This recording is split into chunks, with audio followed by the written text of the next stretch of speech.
अस्सलाम वालेकुम dear student, this is Mohammad Sheikh and welcome to my channel MIPS academy. तो आज की इस वीडियो में हम बात करेंगे स्केलर एंड वेक्टर क्वांटिटीज क्या होती हैं। ठीक है। अच्छा, स्केलर एंड वेक्टर क्वांटिटीज को समझने से पहले हम समझेंगे कि फिजिकल क्वांटिटीज क्या होती हैं। ठीक है। सबसे पहले हम बात करेंगे फिजिकल क्वांटिटीज की।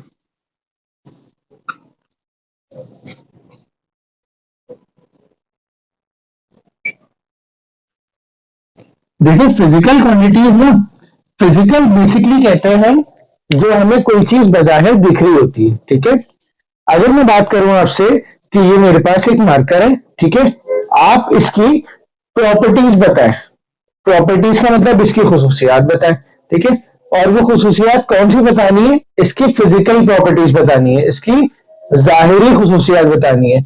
अब इस जाहिरी खुसूसियात के अंदर, इस मार्कर के अंदर क्या होगा कि ये जो है वो एक तो बोर्ड मार्कर है। ठीक है।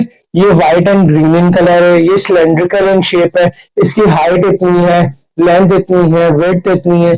तो ये सारी की सारी इसकी क्या है? फिजिकल प्रॉपर्टी है। तो फिजिकल क्वांटिटीज क्या होती है फिजिक्स के अंदर कि any physical property,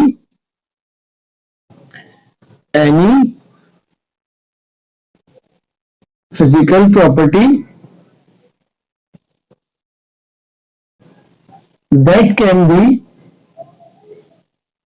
that can be quantified।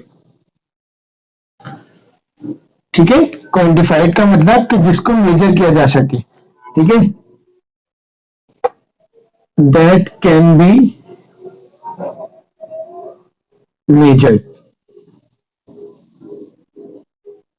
उसको हम कहते हैं कि वो फिजिकल क्वांटिटीज है। ठीक है।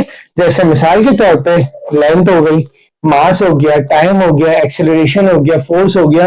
ये तमाम की तमाम क्या है? फिजिकल प्रॉपर्टीज है कि हम इनको देख के इनको क्वांटिफाई कर सकते हैं, मेजर कर सकते हैं। ठीक है। अब इन फिजिकल क्वांटिटीज को जो है वो आपने पढ़ा हो शायद कि दो हिस्सों में डिवाइड किया गया है। ठीक है। एक कहलाती है बेसिक और दूसरी कहलाती है ड्राइव। ठीक है। ये तो इसकी बेसिकली टाइप्स आ गए कि फिजिकल क्वांटिटीज की दो टाइप्स आती हैं, लेकिन ये जो स्केलर एंड वेक्टर है ये बेसिकली इनको कैटेगराइज किया गया है कि यही फिजिकल क्वांटिटीज जो है वो अपनी मैग्नीट्यूड और डायरेक्शन के लिहाज से दो हिस्सों में कैटेगराइज है। ठीक है। एक कहलाती है स्केलर क्वांटिटीज और एक कहलाती है वेक्टर क्वांटिटीज। तो अगर मैं स्केलर क्वांटिटीज की बात करूं, अगर मैं स्केलर क्वांटिटीज की बात करूं तो स्केलर क्वांटिटीज कौन सी क्वांटिटीज होंगी? those physical quantities those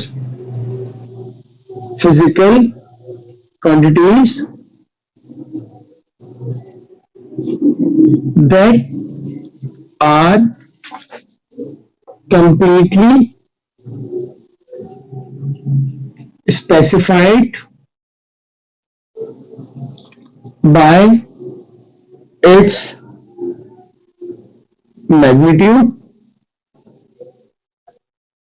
along with units is known as scalar quantities। यानी कि वो फिजिकल क्वांटिटीज, स्केलर क्वांटिटीज वो फिजिकल क्वांटिटीज होती हैं जो कि कंप्लीटली स्पेसिफाइड होती है। मतलब कंप्लीटली उसको हम डिस्क्राइब कर सकते हैं किसके जरिए? दो चीजों के जरिए। एक उसके हो गया मैग्नीट्यूड, ठीक है, और एक हो गया उसके साथ यूनिट। यानी कि मैग्नीट्यूड जो होगा वही तो उसकी यूनिट होगी। जैसे मिसाल के तौर पे मेरे पास टेम्परेचर एक फिजिकल क्वांटिटी है। ठीक है। टेम्परेचर, अब जैसे मिसाल के तौर पे इस रूम का जो टेम्परेचर है, अभी मैं कहता हूं कि वो 21 डिग्री सेल्सियस है। कितना है? 21 डिग्री सेल्सियस। तो ये जो 21 है, ये जो 21 है, ये बेसिकली रिप्रेजेंट कर रहा है इसके मैग्नीट्यूड को। ठीक है। जबकि ये डिग्री सेल्सियस ये रिप्रेजेंट कर रहा है इसके यूनिट को। इसको रिप्रेजेंट कर रहा है, इसके यूनिट को रिप्रेजेंट कर रहा है। तो ऐसी क्वांटिटी जो कि सिर्फ यूनिट और मैग्नीट्यूड से स्पेसिफाइड हो जाए, डिस्क्राइब हो जाए, ऐसी फिजिकल क्वांटिटीज को हम स्केलर क्वांटिटीज कहते हैं। ठीक है। जैसे मैंने एग्जांपल दी आपको टेम्परेचर की, इसके अलावा मेरे पास स्पीड जो अभी हमने पढ़ी थी लास्ट क्लास में, ठीक है, डिस्टेंस,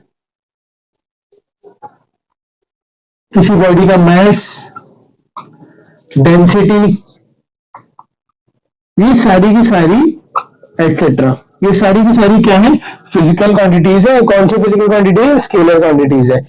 ये जितनी भी क्वांटिटीज आपके सामने लिखी हुई है, ये अभी हमें फिजिक्स में जो है वो आगे जाके सारी की सारी स्टडी करनी है, इनकी सारी की सारी डिटेल में क्या करनी है, एक्सप्लेनेशन करनी है। तो इसलिए इसलिए हम यहाँ पर जो है वो स्केलर एंड वेक्टर क्वांटिटीज को ऐसे कैटेगराइज करके स्टडी करते हैं, ठीक है। अच्छा जी, अब हम बात करते हैं वेक्टर क्वांटिटीज की। वेक्टर क्वांटिटीज क्या होती है? तो वेक्टर क्वांटिटीज वो क्वांटिटीज होती हैं, दोस, अच्छा मैं ऐसे लिख रहा हूँ, those physical quantities that are completely specified by its magnitude along with units, ठीक है, as well as direction is known as vector quantity. समझ आ गई ना ये आपको बात, कि दोस फिजिकल क्वांटिटीज, बिल्कुल ये चीज यहाँ पर आ जाएगी, those physical quantities that are completely specified by its magnitude along with unit as well as direction is known as vector quantities, ठीक है। जैसे मिसाल के तौर पे अभी हमने लास्ट क्लास में पढ़ा था वेलोसिटी। वेलोसिटी वेलोसिटी क्या है, एक वेक्टर क्वांटिटी है। कैसे, हमने बताया था कि भाई कोई बॉडी अगर 5 मीटर पर सेकंड की स्पीड से चल रही है टूवर्ड्स नॉर्थ, ठीक है, अगर मैं ये वर्डिंग नहीं लिखता टूवर्ड्स नॉर्थ तो इसका मतलब ये स्पीड थी, और स्पीड होती तो फिर ये स्केलर क्वांटिटी हो जाती। लेकिन मैंने इसके साथ वेलोसिटी के साथ इसकी डायरेक्शन मेंशन कर दी कि एक बॉडी जो है वो 5 मीटर पर सेकंड की स्पीड से, एक बॉडी जो है वो 5 मीटर पर सेकंड की स्पीड से नॉर्थ की तरफ मूव कर रही है। कितने की स्पीड से, 5 मीटर पर सेकंड की स्पीड से। तो ये 5 मीटर पर सेकंड के आगे इसका मैग्नीट्यूड अलॉन्ग विद यूनिट, जबकि नॉट जो है वो रिप्रेजेंट कर रहा है इसकी डायरेक्शन को, ठीक है। इसके साथ साथ अगर और एग्जाम्पल की बात करूं तो मेरे पास फोर्स हो गया, फोर्स ये भी क्या है, वेक्टर क्वांटिटी है। एक्सीलरेशन अभी हमने सारी चीजें पढ़ चुके हैं, एक्सीलरेशन, ठीक है, डिस्प्लेसमेंट, ये सब क्या है, वेक्टर क्वांटिटीज है। समझ आ गई, एक्सेट्रा। तो ये स्केलर एंड वेक्टर क्वांटिटीज को हमें आगे जाके जो है वो हर जो है वो जितने भी टॉपिक्स होंगे, जितनी भी टर्मिनोलॉजीज होंगी, हम उन सबके साथ जो है वो उसको स्टडी करेंगे इंशाल्लाह। नेक्स्ट वीडियो के अंदर हम बात करेंगे कि ग्राफिकल एनालिसिस क्या होती है मोशन की। जैसे मोशन, अगर कोई भी बॉडी मोशन जो है परफॉर्म कर रही है किसके अंदर, काइनेमेटिक्स के अंदर, तो उसके साथ 3 चीजें होंगी, स्पीड या वेलोसिटी, टाइम, ठीक है, और इसके साथ डिस्टेंस या डिस्प्लेसमेंट। तो इन तीनों को हमें ग्राफिकली जो है वो प्लॉट करना आना चाहिए कि हम उसको ग्राफ के जरिए कैसे रिप्रेजेंट करेंगे। तो इंशाल्लाह नेक्स्ट वीडियो में मुलाकात होगी, तब तक अपना बहुत सारा ख्याल रखिएगा। अल्लाह हाफिज।